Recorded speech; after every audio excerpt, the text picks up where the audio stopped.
কলকাতার মুক্তরাম বাবু স্ট্রিটে সিলদের ঠাকুরবাড়ি পুজোর বয়স ছাড়িয়েছে ১৫০ বছর। কলকাতার পুরনো দুর্গোৎসবগুলোর মধ্যে এটি অন্যতম।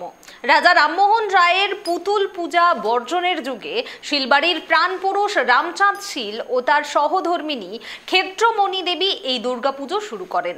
তারপর থেকেই বংশ পরম্পরায় শিলবাড়িতে চলে আসছে এই দুর্গাপুজো।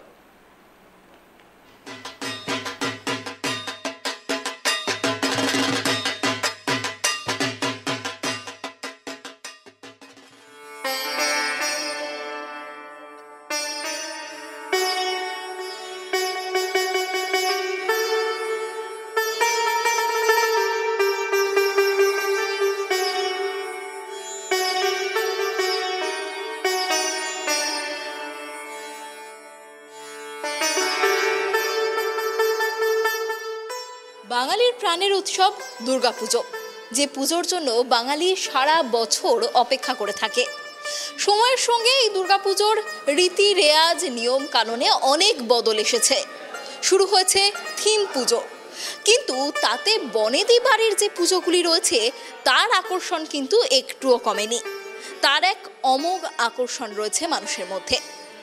আজ আমরা দাঁড়িয়ে রয়েছি কলকাতার মুক্তারাম বাবু স্ট্রিটের চোরবাগানের শিলবাড়িতে।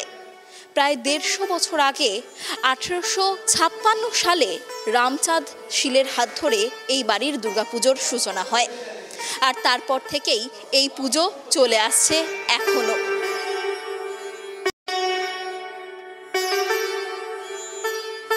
তো আমাদের বাড়ি যিনি পূর্বপুরুষ রামচাঁদ শীল, তার স্ত্রী ক্ষেত্রমণি দাসীর অনুপ্রেরণাতেই এই পুজো শুরু হয়।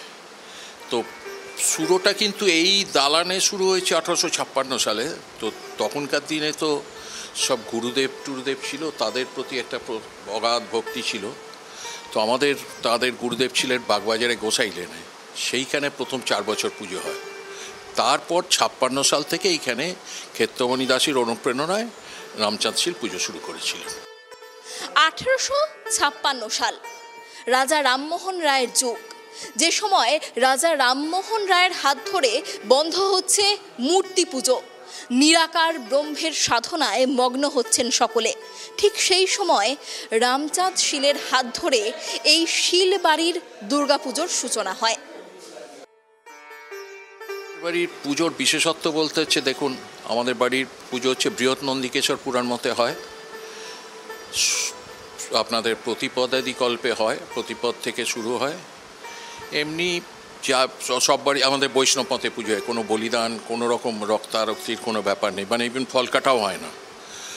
আর আমাদের যেহেতু বৈষ্ণব পথে পুজো হয়, আমাদের বাড়ির একটা বৈচিত্র্য হচ্ছে যে আগেকার দিনে তো পয়সা কড়ি ছিল, মাকে অনেক সোনার গয়না টয়না পরানো হতো। সেটা মানে পরিয়ে ফেরত নেওয়া হতো না, ২-১টা গয়না মাকে পরানো হতো এবং সেইটা যারা পুরোহিত তাদেরকে ভাগ করে দেয়।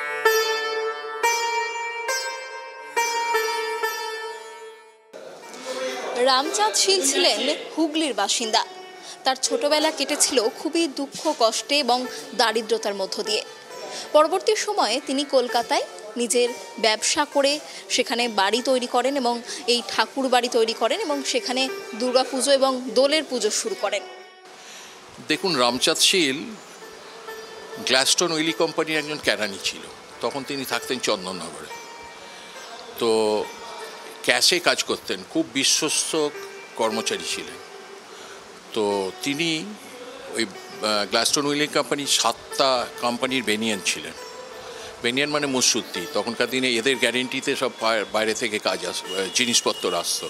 তারপর উনি বেনিয়ান হওয়ার পর আমাদের এখানে কলকাতায় উঠে এলেন। কলকাতায় এসে এই বাড়িটারি কিনলেন, বাড়িটারি কিনে পুজো শুরু করলেন এবং বিভিন্ন ধরনের ব্যবসা করতেন। যেমন চালের ব্যবসা ছিল, সিঁদুরের ব্যবসা ছিল। মেনলি আমাদের ব্যবসা ছিল ম্যানচেস্টার থেকে কাপড় আসতো, সেই কাপড়ের ব্যবসা, যার জন্যে আমাদের যেমন পুরোটো কয়েকটা কাপড় পেয়েছি। ওই যেমন কাপড়ের প্রথম ফোল্ডে লেখা থাকে না যে অমুক কোম্পানির কাপড়, সেই রকম রামচাঁদ শীল অ্যান্ড কোম্পানি, সেসব আমরা পেয়েছি।